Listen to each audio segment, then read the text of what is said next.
Hello everyone, thanks for coming back to the channel. The title for today's video is How to Get More Customers, 5 Creative Follow-Up Techniques. Keep watching and I'll give you more information after the break.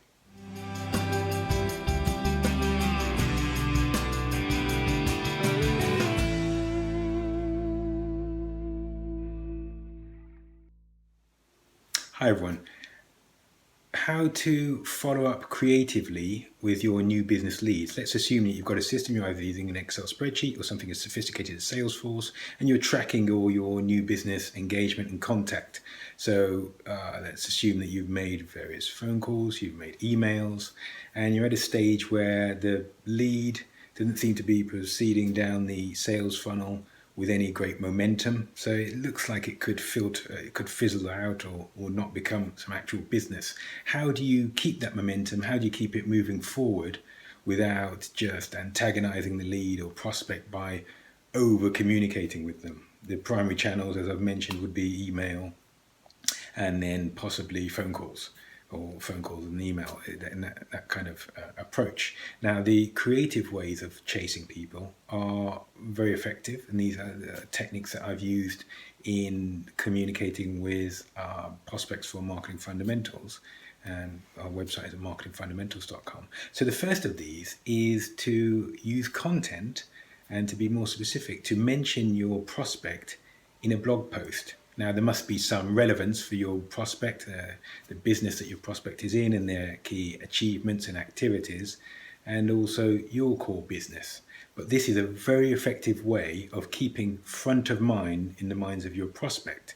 So you mention them in a blog post, maybe you're talking about uptake of new technology, and this prospect that you're talking to has been very advanced or very progressive in using new technologies to enhance their business. Then you could write a blog post around their adoption of new technologies and how that's benefited them. And then obviously you make specific reference to the business. And when you've created the blog post and you publish it, you could potentially include a backlink to their site as well.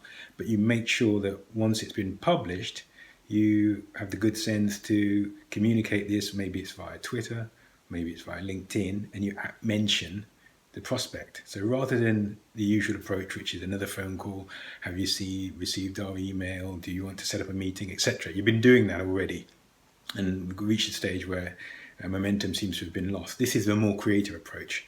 Within the blog post, they will see their mention, they will be reminded of the communications that they've had with you, and it should turn into some sort of contact coming from them as a response to your mentioning them in social media, in your content.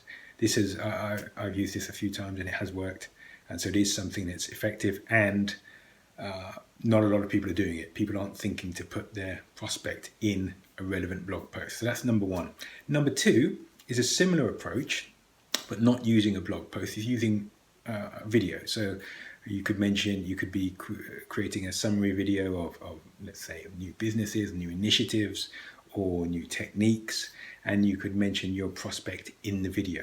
They, once again, all mention should be very positive, of course, and relevant, and then your audience would not know that this piece of content, the video content, has been created with one of the objectives being to re-engage communication or reintroduce the momentum to a communications chain that you've had with a prospect. So using YouTube in the same way that in the first example I was talking about using your blog content, using YouTube is also a very effective way of mentioning a prospect in a way that's not going to irritate them, because it's a positive mention, and it's not just picking up the phone, and it's not just sending an email, which you've done already ad infinitum. So positive mentions in YouTube is the second way, creative way, of re-energizing the sales process, the new business process with prospects. The third way is by using their LinkedIn profile. So if they're in the services business, and predominantly that's the industry that we focus on, those are the companies that we work with, normally B2B in the services industries. If they're in the services industry, they'll have a company profile page. On that, they will be, if they are active in content marketing, they will have regular updates and company news, and they should be delivering, if they're following a content marketing strategy, they should be delivering value through their own company page. One of the ways that we can engage with them is by leaving comments, insightful comments on their company page, and making relevant references and linking with them.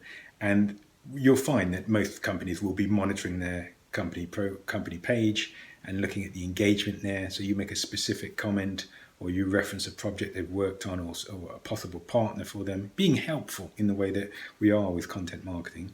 This will once again connect with your prospect and remind them who you are. And obviously you've got to a stage where your emails or phone calls aren't being responded to. So engaging with them in their house, on their company page, is a good way to get them to speak to you again and keep the process moving. So that's the third way, using the LinkedIn company page of your prospect. The fourth method of creatively engaging with your prospect is to use YouTube. And this is, rather than your YouTube channel, so creating content and featuring them or mentioning them in your channel, your channel's content, if they have a YouTube channel, you go to their channel, you look at their recent uploads and start commenting. Most videos on YouTube do not have a lot of comments, apart from huge channels, of course. Most videos do not have a lot of comments. So you leaving a relevant comment about their initiative or about the subject matter of one of their recent videos is likely to be seen and will be communicated internally. So it's another way of getting their attention again in a positive way, and also helping them, because the more comments and the more engagement they have on their YouTube channel, the more YouTube will promote their videos. So it's a win-win in many ways. They're getting an increased profile on YouTube. You're getting to re-engage with them by using their YouTube channel. So that's the fourth way of using a sort of a creative approach, social media based, platform based, to re-engage with prospects. The fifth way, and it depends on your niche and the niche of the prospect, the fifth way of re-engaging with them and being creative is to use their Instagram feed. Now, for a lot of B2B businesses, there's not the resource or perhaps the return on investment through the Instagram platform. Some businesses have a remarkable return on investment through Instagram, and they usually have the resources and the team structure to make it viable. But if you can go onto their recent uploads to Instagram and start commenting there and start engaging with them, making relevant suggestions, because of all businesses are looking for engagement on all of these platforms, it will be noticed. And it's a very good way of once again getting their attention, getting front of mind, and helping them to re-energize the sales process. There's also the consideration that lots of businesses go into a slight slowdown mode during the summer because people are away and they don't expect to make key decisions at this time. So sometimes it's a kind of you go to an unofficial pause until September when people are back at full strength again. So that could also be a consideration. But if you employ these techniques that I've mentioned in this video, you will be able to keep the momentum for all of your new business leads. And you have to be creative. Some people you'll still be able to put in an odd call or send the email, but once you've gone past the stage of not receiving responses, because you don't want to be too one-sided in terms of you've sent so many emails and not had any replies. This is when you start to use the more imaginative approaches that I've spoken about. My personal favorites are the blog post mention, and I've not seen a lot of other people doing that, and also the video mention. When you mention somebody in a video and then you obviously tag them and make sure that they see the video and they see the reference and the context, they normally come back within 24, 48 hours. So if you only have time or only have the resource to implement a couple of these suggestions, start with the two that I mentioned first, those two. I hope this video has been useful to you. If you like this sort of video, please let me know in the comment section below. If you're not subscribed, click on my face to subscribe, or click on one of the screenshots to watch another video. I look forward to speaking to you next time. Thanks, bye-bye.